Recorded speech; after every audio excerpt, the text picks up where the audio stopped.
Mwaramutseho bashuti mumeze mute? Reka nizere ko buri wese ari gushima Imana kandi n'abo bitameze neza Imana irabishoboye yaguteza intambwe yagera ku kibazo cyawe ikabikemura. Uyu munsi rero ntabwo nje kuvuga ku bintu bijyanye no guteka, mwihangane muze kureba iyi video irimo ibintu by'ubwenge.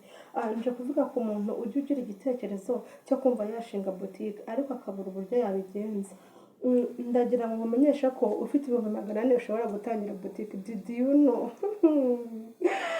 So guys, ndavuga muri detaye kugira ngo iyi video itaza kuba ndende.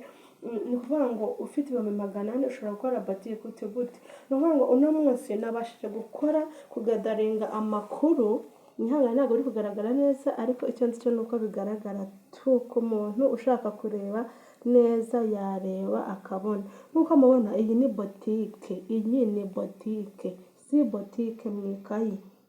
Wowe ufite ibitekerezo byo kumva wakora boutique ariko kumva ntabwo wabona uko bigenza, ese nahera kuki, ese byagenda gute, ese ubu ngubu mfite udufaranga dukeya, wowe umugabo aguhaye 400 ngo ugende ushaka ikintu cyo gukora, uri kuvuga ngo nakora iki? Why not?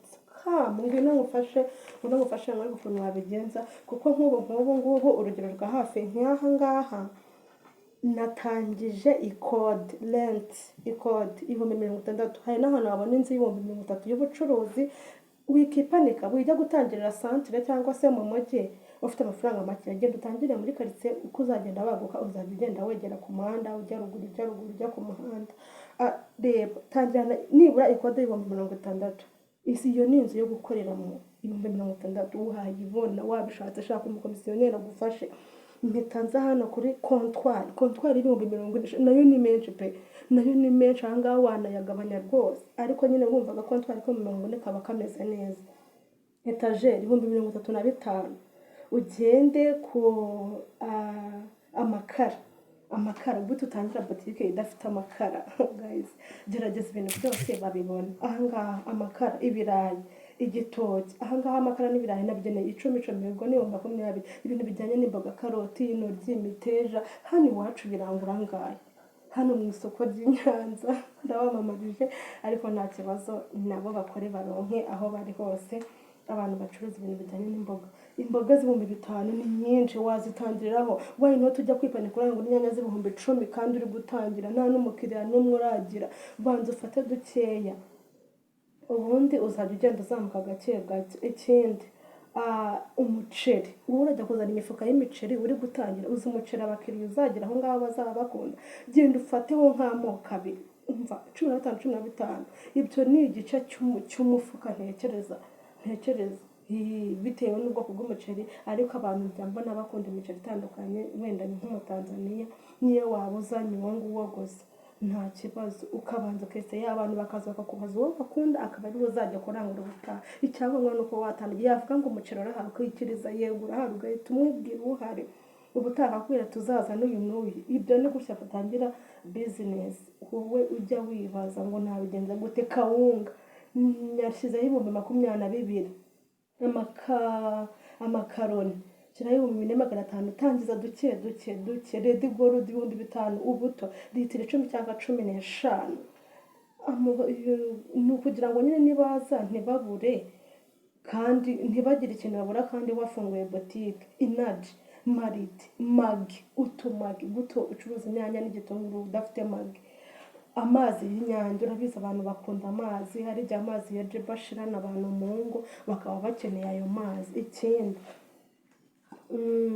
mfata amata y'Inyange, papier hygienique, umunyu, pad, Kotex abantu baba bazikeneye. Isabune, gute ugira boutique udafite nibura n'agakarito k'isabune? Ngo wagiye ngo udepa imiceri, ngo uragenda ngo udepa ngo ubuto. Oya, gerageza usaranganye hose kugira ngo umuntu naza ashaka ikintu akibone. Biswi za Marie, urabizi muri quartier biswi za Marie tuba tuzikeneye.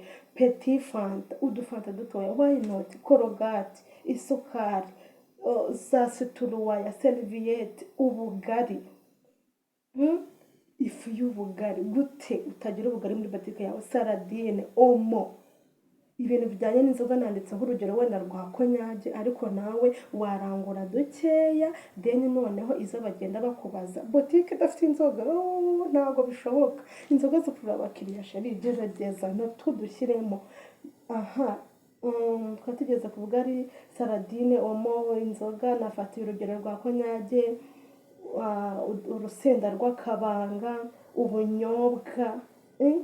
ubunyobwa, indagara, ifu y'igikoma. Gute ugira botike udafite ifu y'igikoma? Gute ugira botike udafite indagara? Muri karitsiye uba wumva turi burya iki? Wumva turi bugaburira abana bacu iki? Rero gerageza ufunguke, gerageza ungane, nkufashe, nkugire inama. Iyi ni botike, aka karisite kose ubonanga, iyi ni botike. Mwihangane ntabwo biri kugaragara neza, ariko ku muntu ufite ubushake waza nkagufasha. Ahangaha ni 409 n'amafaranga 737. Wari ubizi ko nagufasha ukagera ku nzozi zawe? Ese urashaka gutangira kantine? Urashaka gutangira gucuruza imyenda? Nagufasha, nagukorera bije, nagufasha. Ngana Queen Apoxima Official. Urashaka kumenya guteka? Nagufasha. Umuntu wumva ashaka gutera imbere? Nagufasha. Aka ni akarisite gatoya nakoze, ariko ntekereza ko ukifashishije washinga botike, inzozi zawe zikaba impamo. Did you know? Queen Apoxima Official, mumfollowinge, mutere komenti. Kandi umuntu ukeneye ko namufasha gutangira akabizinesi akariko kose, njyewe ni imishinga iciriritse, utubizinesi dutoya nagufasha pe. Abo bantu niba nikundira apana bari abantu bari hejuru baba bakorera mu mamiliyoni n'amamiliyari. Oya, abantu bakiri hasi nje nibo nshaka. Nyandikira, unyandikire, mufashe ugere ku nzozi zawe. Ndabakunda rero, mumbabarire mukore subscribe, musharinge, kugira ngo nkomeze nanjye ngire motivasiyo yo kubaha n'ibindi bintu. Ubutaha nzabakorera n'utundi tuntu twiza. Wowe subscribe.